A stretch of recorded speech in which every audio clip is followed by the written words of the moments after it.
अस्सलाम वालेकुम। सॉरी जी, मैं लेट हो गया। I am really sorry. वालेकुम सलाम सर। Okay sir. अच्छा, बगैर टाइम ज़ाया किए अपने टॉपिक पे आते हैं बेटा। कल हमने यहाँ तक कर लिया था about the instantaneous frequency of phase modulation. ठीक है जी। किसी का कोई सवाल, किसी का कोई प्रॉब्लम बेटा?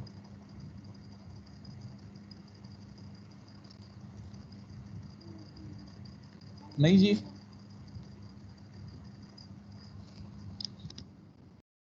कोई प्रॉब्लम नहीं है।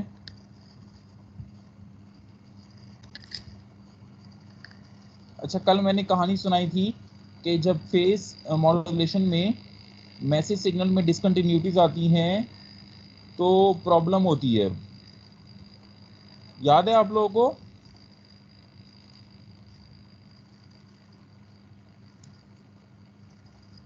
Yes sir.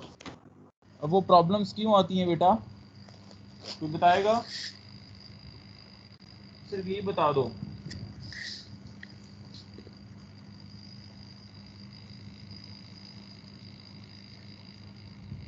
हैं जी?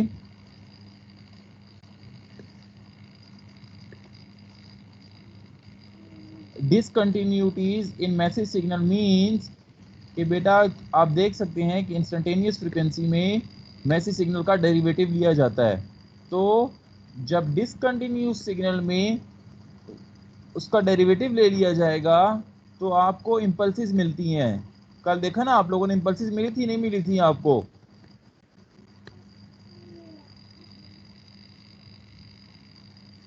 Hello,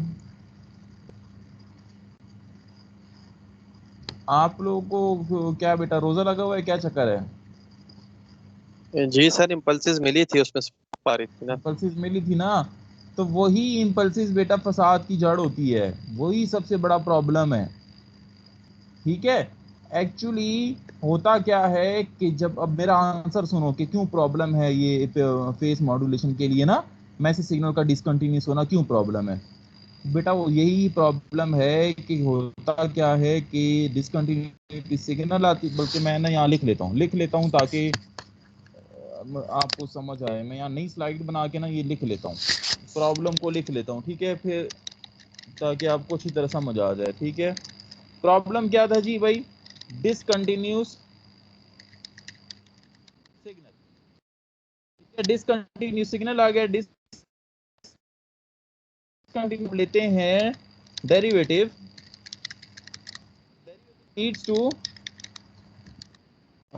train of impulses. ये ट्रेन तो नहीं कह सकते, लीड्स टू मेनी इम्पल्सेस। ऐसे ही है जी, जितनी डिसकंटिन्यूटीज होगी उतनी ही इम्पल्सेस होंगी। मानते हो इस बात को?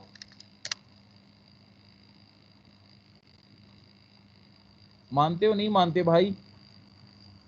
जी सर। अब बेटा इम्पल्सेस क्या शो करती हैं? कोई बताएगा इम्पल्सेस क्या चीज होती है?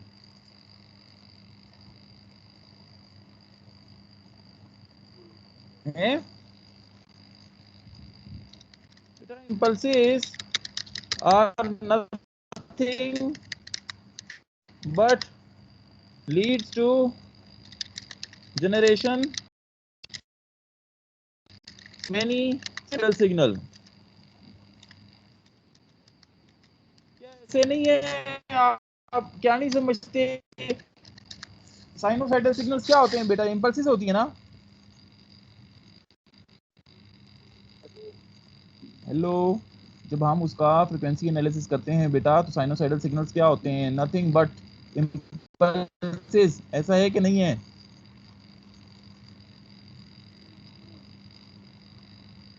यार कोई प्लीज रिस्पांस दे दे, किसी को कुछ समझ आ रही है या नहीं आ रही? यस सर, आ रही है। तो बेटा फिर होता क्या है कि जब आप साइनोसाइडल सिग्नल्स, वो फेज मॉड्यूलेशन समझने लगता है कि मुझ में और सिग्नल पैदा हो गए हैं, वो उन इम्पल्सिस को as a sinusoidal signals treat करने लगता है। तो फिर एक्चुअली जो मैसेज सिग्नल होता है वो मैसेज सिग्नल नहीं रहता, बल्कि वो क्या होता है, वो मुख्तलिफ किस्म के और सिग्नल बन जाते हैं और आपकी जो इंफॉर्मेशन होती है वो डिस्टॉर्ट हो जाती है। अब समझ आ गई बेटा कहानी की? क्लियर है जी? Yes sir. चलें, तो अब आगे चलते हैं बेटा। आज जो हमारा है, आज फेज़ मॉड्यूलेशन हमारे यहाँ पे क्लोज हो गया। और फेज़ मॉड्यूलेशन में मैंने आपको प्रॉब्लम्स भी बता दी जो कि उसकी वीक पॉइंट है। ठीक है जी? तो अब बेटा जब दुनिया में फेज़ मॉड्यूलेशन का ये और उस टाइम जब पहली बार ये हुआ था ना इन्वेंट, तो बेटा उस टाइम ये डिफरेंशिएशन नहीं थी दोनों मॉड्यूलेशन स्कीम में कि फ्रिक्वेंसी हो या फेज़ हो, वो उसको एक ही कंसिडर कर रहे थे। ठीक है? वो तो इवन इसको ये भी नहीं कंसिडर कर रहे थे कि फ्रिक्वेंसी है या फेज़ है, वो तो ये कहते थे कि भाई हमने बस एक नई मॉड्यूलेशन स्कीम इन्वेंट कर दी है जिसको हमने फ्रिक्वेंसी में छुपा दी है, थीटा में छुपा दी है और उसने बैंडविड्थ कम कर दी। उसका तो उनका तो कॉन्सेप्ट ये था। फिर बेटा जब ये इन डिसकंटिन्यूअस सिग्नल का कॉन्सेप्ट आया तो फेज मॉड्यूलेशन में प्रॉब्लम आने लगी। ठीक है? जो कि अभी हमने लास्ट स्लाइड में डिस्कस कर ली है। ठीक है? तो फिर बेटा उसका हल क्या निकला बेटा? निकला एक नई मॉड्यूलेशन स्कीम जो कि आज की दुनिया का फ्रीक्वेंसी मॉड्यूलेशन कहलाता है। ठीक है बेटा? इसमें हम क्या कहें, इसमें आप देख सकते हैं कि भाई ये इसकी फेज मॉड्यूलेशन, ये फ्रीक्वेंसी मॉड्यूलेशन की इक्वेशन बन गई है। मैं जरा इसको सर्कल में कर लूं ताकि आप लोगों को नजर आ जाए। एक मिनट, पॉइंटर मैं ले लूं अपना। ये देखें बेटा, ये आपके पास फ्रीक्वेंसी मॉड्यूलेटेड सिग्नल की इक्वेशन है। मैं अभी आपको बताता हूं कि आई कैसे है। मगर इस इक्वेशन में और फेज मॉड्यूलेटेड की इक्वेशन में आपको फर्क नजर आ रहा है? क्या फर्क है? इस इक्वेशन को गौर से देखें जो कि अभी सर्कल में है, और इधर ये आपको फेज वाली दिखा रहा हूं। ये देखो, इसको देखो प्लीज, और से देखो, इस वाली को देखो, ये वाली फेज वाली है। प्लीज आपकी तवज्जो चाहिए मुझे। ये वाली सुनो, ये वाली दिमाग में रखो और ये वाली दिमाग में रखो। क्या डिफरेंस नोट किया आपने? यहाँ पर डेरिवेटिव दिया। क्या डिफरेंस नोट किया जी?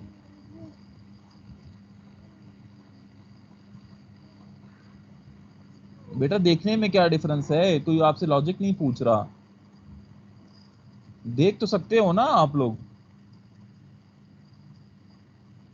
सर मैसेज सिग्नल में इंटीग्रेशन हो गई है। मैसेज सिग्नल की इंटीग्रेशन हो गई है। वेरी जी गुड, सर। शाबाश। सो the only difference between phase modulation and frequency modulation is beta nothing but instead of using the message signal directly, we use the integral of message signal. ये देख लें आप, दोनों में क्या फर्क है? कुछ भी नहीं। यहाँ पे डायरेक्ट था ओमेगा सी टी प्लस के पी एम ऑफ टी, के पी के साथ, के साथ डायरेक्ट मैसेज सिग्नल मल्टीप्लाई था। यहाँ आ जाओ, यहाँ क्या हो रहा है कि के साथ डायरेक्ट मैसेज सिग्नल मल्टीप्लाई नहीं हो रहा, बल्कि मैसेज सिग्नल का इंटीग्रल मल्टीप्लाई हो रहा है। एक्चुअली बेटा ये उस प्रॉब्लम का सोल्यूशन है जो कि फेज मॉड्यूलेशन में आया। फेज मॉड्यूलेशन में क्या प्रॉब्लम आई कि जब आपने उसकी इंस्टेंटेनियस फ्रीक्वेंसी निकाली तो मैसेज का डेरिवेटिव लेना होता है। तो जब मैसेज डिसकंटिन्यूटीज हो आएगा, ऐसा मैसेज सिग्नल आएगा जिसमें डिसकंटिन्यूटीज होंगी तो इम्पल्स जनरेट होगी। अब वो प्रॉब्लम क्रिएट करता है। तो उसका हल बेटा उन्होंने ये लिखा कि instead of directly incorporating the message signal in theta, why not कि हम मैसेज सिग्नल का इंटीग्रल इंटीग्रेट कर दें। ठीक है? इंटीग्रल इनकॉर्पोरेट कर दें। अब क्या होगा? अब जब आप इसका बेटा डेरिवेशन मालूम करोगे, जब आप इसका डेरिवेटिव निकालोगे, ठीक है, तो इंस्टेंटेनियस फ्रीक्वेंसी निकल आएगी। उस केस में क्या होगा कि वो डेरिवेटिव इस इंटीग्रेशन को खा जाएगा और आपके पास सिर्फ और सिर्फ मैसेज सिग्नल रह जाएगा, मैसेज सिग्नल का डेरिवेटिव नहीं रहेगा। तो फिर जब अगर डिसकंटिन्यूटी सिग्नल भी आया तो फिर उसका डेरिवेटिव नहीं लिया जाएगा। कहानी समझ आ गई कि नहीं? जी सर, आ गया समझ। दैट्स द ब्यूटी ऑफ बेटा maths, that's the beauty of maths, जिसने एक और मॉड्यूलेशन स्कीम को यानी कि जन्म दे दिया था। कितनी खूबसूरती है देखें इसमें ना, कितनी खूबसूरती है। पता नहीं लोग एफएम को और पीएम को क्या क्या समझ रहे होंगे, हालांकि एक ही चीज़ है। और ये एफएम जो है ये उसका सोल्यूशन था। उधर एक प्रॉब्लम आई और उसका सोल्यूशन एफएम बन गया। और ये दोनों ये दोनों अब नई मॉड्यूलेशन स्कीम एग्जिस्ट करती हैं, दोनों अपने अपने अपना अपना एक नाम रखती हैं। एक का नाम फेज मॉड्यूलेशन है, एक का नाम फ्रीक्वेंसी मॉड्यूलेशन है, ठीक है। तो फ्रीक्वेंसी मॉड्यूलेशन ने ज़्यादा नाम बनाया, ज़्यादा आगे निकला। आप लोगों ने बहुत कम फेज मॉड्यूलेशन का नाम सुनते हैं। आसपास की दुनिया में आपका जितना भी मॉड्यूलेशन यूज़ होता है आप हमेशा एफएम का नाम सुनते हो। वो रीज़न क्या है? क्योंकि बेटा जो प्रॉब्लम्स थी पीएम में जो कि हमने डिस्कस की है, एक्चुअली उसका सोल्यूशन था, इट कवर्ड दोस प्रॉब्लम्स, ठीक है जी। तो इसलिए एफएम बहुत आगे निकल गया। एंड वो प्रॉब्लम क्या था वो आपको पता चल गया था कि अगर ऐसा मैसेज सिग्नल आ जाए इसमें डिसकंटिन्यूटीज हो, फिर हम उसकी क्या निकालें, इंस्टेंटेनियस फ्रीक्वेंसी निकालें, तो क्या हो जाएगा, मैसेज सिग्नल का डेरिवेटिव आ जाएगा जो कि प्रॉब्लम करता है। यहाँ पे अब अगर हम इनका बेटा यहाँ पे अब इसकी इंस्टेंटेनियस फ्रीक्वेंसी देखो जरा, यहाँ पे इसकी इंस्टेंटेनियस फ्रीक्वेंसी निकलो। इंस्टेंटेनियस फ्रीक्वेंसी कैसे निकलती है? इस थीटे का, ये जो थीटा है, ये पूरा थीटा है ना, इसका ले लो डेरिवेटिव। तो डेरिवेटिव ले लो, ये देखेंगे बेटा ये इंस्टेंटेनियस फ्रीक्वेंसी निकली हुई है। तो ओमेगा सी टी का डेरिवेटिव ओमेगा सी आ जाएगा, ओमेगा सी आ गया। इसके एफ और इंटीग्रेशन ऑफ मैसेज सिग्नल का डेरिवेटिव क्या आएगा? डेरिवेटिव जो है वो इंटीग्रेशन को खा जाएगा और सिर्फ मैसेज सिग्नल रह जाएगा। तो आपके पास देखें के एफ एम ऑफ टी रह गया।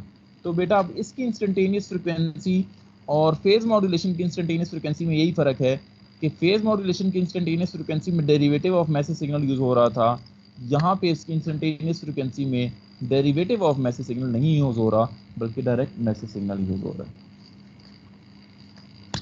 आई होप बेटा you people got my point. जी सर। Yes sir. किसी का कोई सवाल बेटा?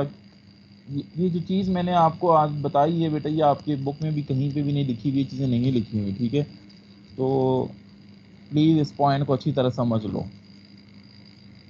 किसी का कोई सवाल? आगे चलो। अच्छा ये क्वेश्चन समझ आ गई है एफएम की?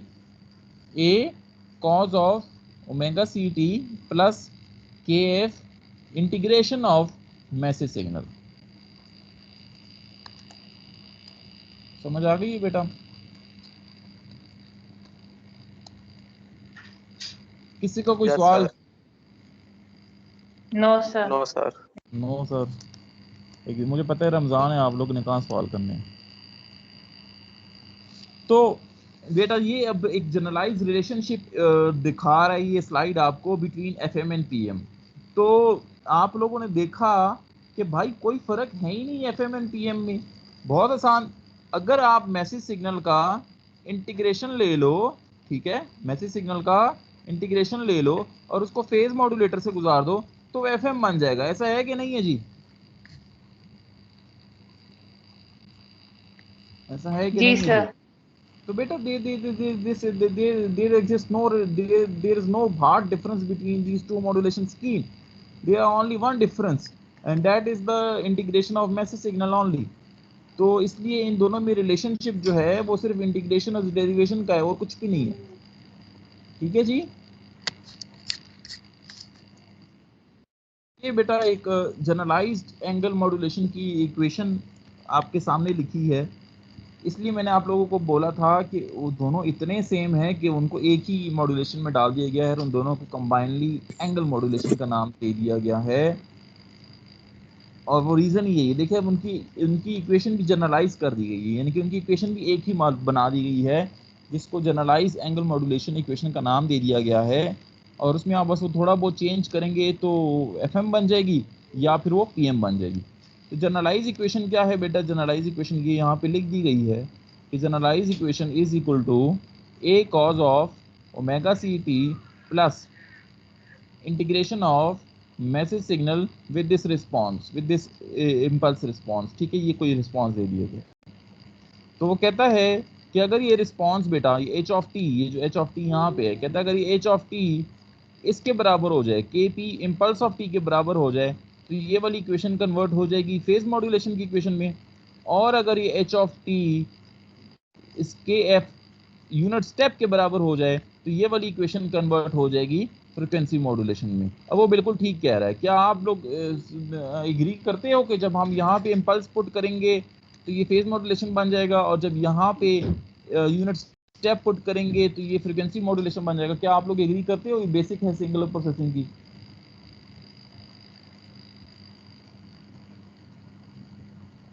थोड़ा और कर लें आप, क्या do you agree, do you people agree? Convolution हो रही है, देख लो ऊपर देख लो, कन्वोल्यूशन हो रही है। तो कन्वोल्यूशन की प्रॉपर्टी बेशक लगा के देख लो कि जब कोई इंपल्स मैसेज सिग्नल के साथ कन्वॉल्व होता है तो क्या होता है, और जब कोई यूनिट स्टेप मैसेज सिग्नल के साथ कन्वॉल्व होता है तो क्या होता है।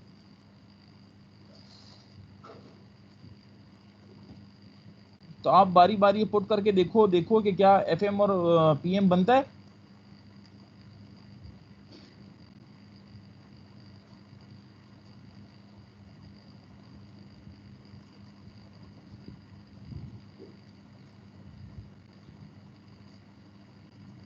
बनता है जी।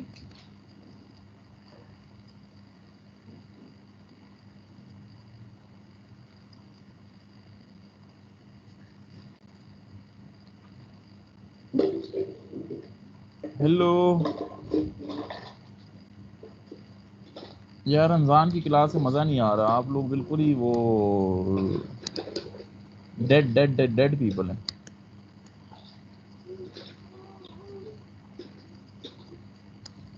अफ्तारी करीब है, इसी खुशी में आंसर दे दो यार।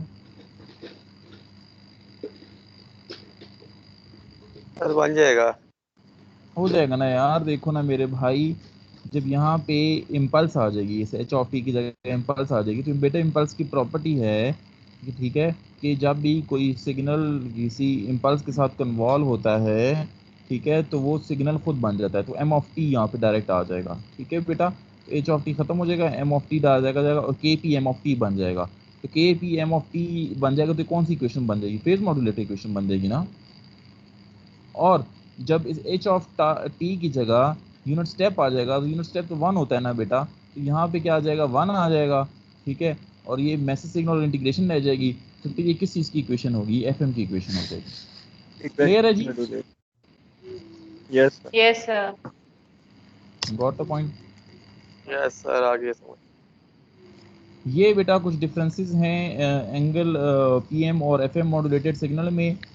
उसमें वही बात बताई गई है कि बहुत तकरीब दोनों एक ही की चीज़ें हैं, both are identical except for a phase shift, ठीक है। वो फेज शिफ्ट कहाँ आती है वो मैं आपको बताऊंगा।